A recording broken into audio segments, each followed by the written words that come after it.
तो हमारे सभी इंग्लिश क्लासेस में आपका स्वागत है।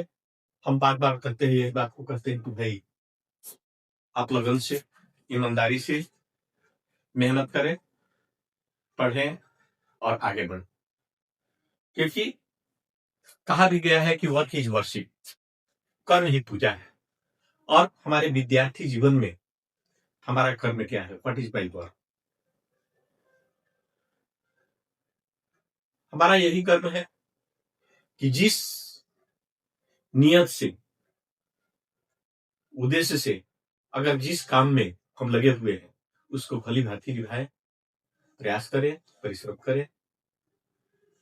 यही हमारा आपसे निवेदन रहेगा, सलाह रहेगा, गुजारिश है।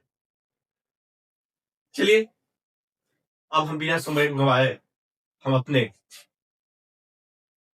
बिंदु पर आते हैं। हमने ये बात को बता दिया था कि हम लोग सब्जेक्ट के किसको किसको रूप में प्रयोग करते हैं।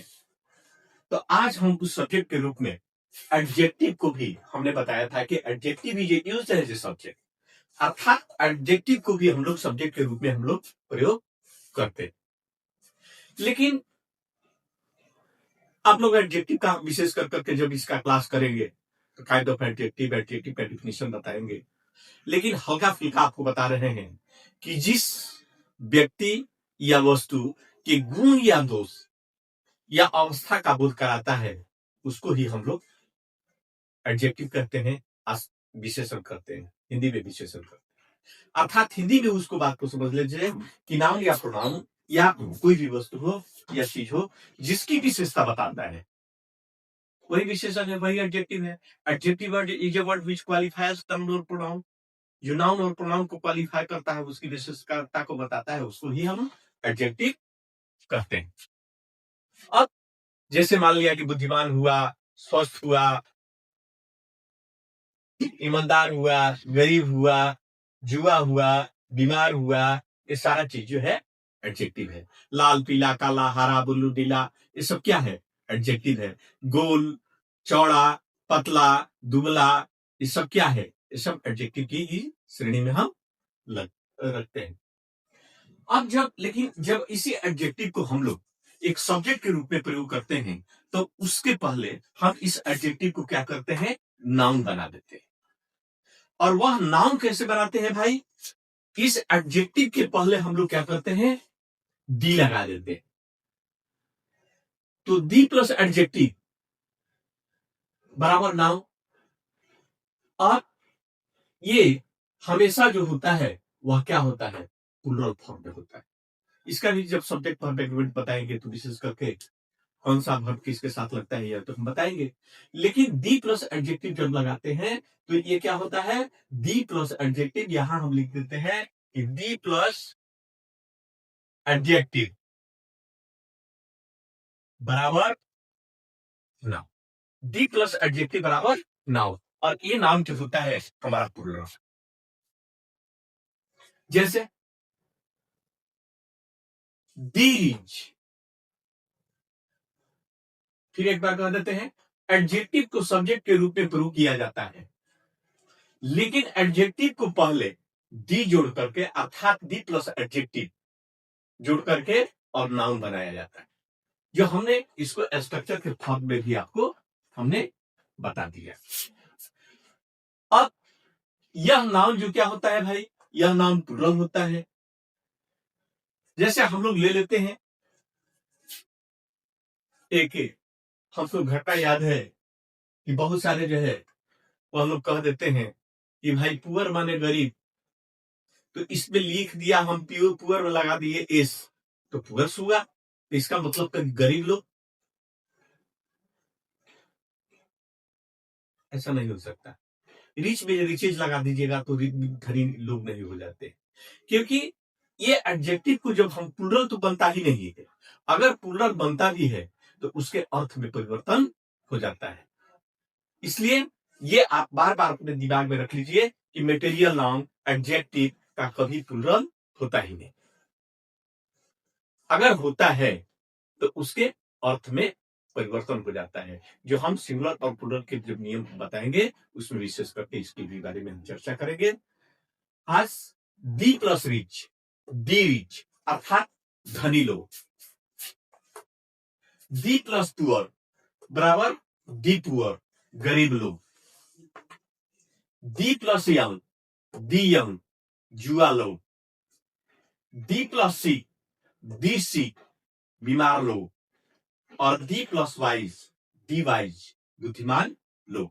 तो इस तरह की आपने बात को समझ लिया। अब थोड़ा हम लोग, ये तो हमारा एक वर्ड तैयार हो गया, अब इसको हम लोग किस तरह से सेंटेंस में प्रयोग करते हैं उसको आप देखें। तो यहां जो हमने ट्रांसलेशन बता रहे हैं, धनी खुशी है, तो धनी का अर्थ हुआ धनी लोग।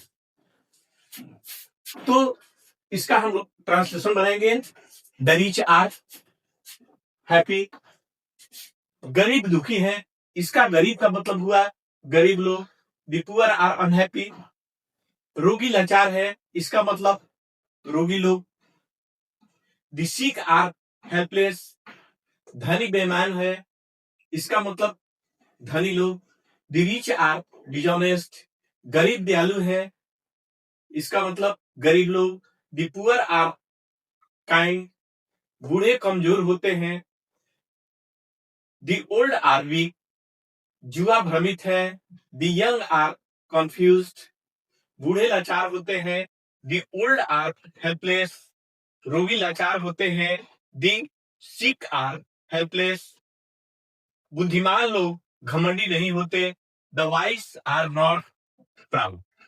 अब यहाँ एक छोटी सी बात को हम लोगों को समझ लेना है कि यहाँ धनी खुशी है, और यहाँ एक हम कहते हैं होते हैं दोनों में। तो इसका लोग क्या कहते हैं कि लोग ये दिमाग में समझ लेते हैं कि इस क्रिया के अंत में ता है, ती है, इसलिए सिंगुलर से प्लूरल बना दिया जाए, क्योंकि बहुत सारे मास्टर साहब आपको रटा देते हैं कि जिसके वाक्य के अंत में ता है, ती है रहे, उसको आप लोग भर में एस लगा दीजिएगा और लेकर के बना देते हैं, बता देते हैं। ऐसी बात नहीं है।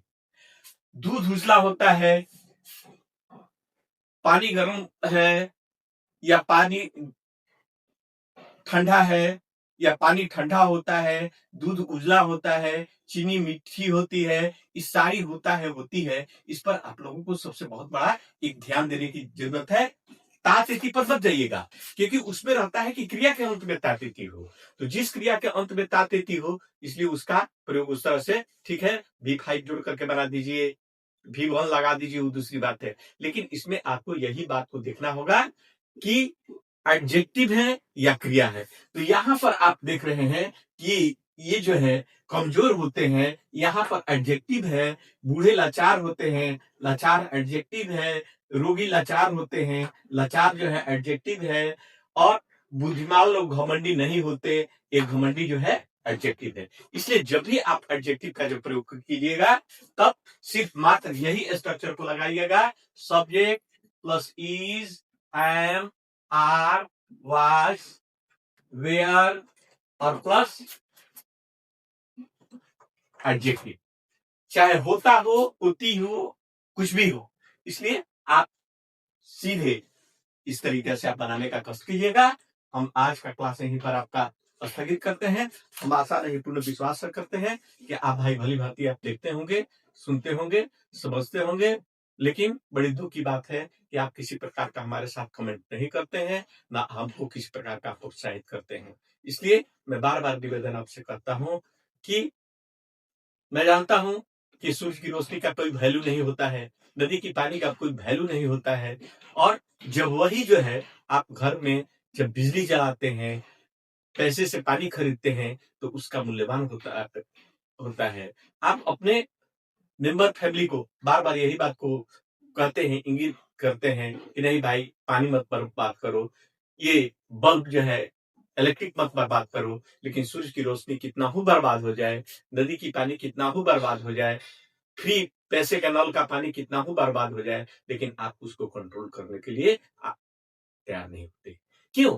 क्योंकि उसपे आपका पैसा नहीं लगता है। उसी प्रकार हमको ऐसा प्रतीत हो रहा है कि ये हमारा जो चैनल जो है एक फ्री चैनल के रूप में आपको मिल रहा है, इसलिए आप छोटी सी भी कष्ट नहीं करते हैं कि कम से कम सब्सक्राइब कर दें, कम से कम लाइक कर दें, कम से कम शेयर कर दें, कम से कम कमेंट कर दें, यह भी आपसे नहीं होता।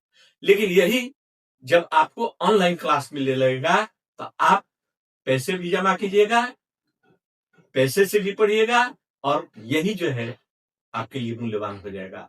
मैं जानता हूं थोड़ी सी आप उस भावना से हटिए, क्योंकि आपको कोई अर्थ आपको देना नहीं पड़ रहा है, किसी तरह की आपकी खर्च नहीं हो रहा है।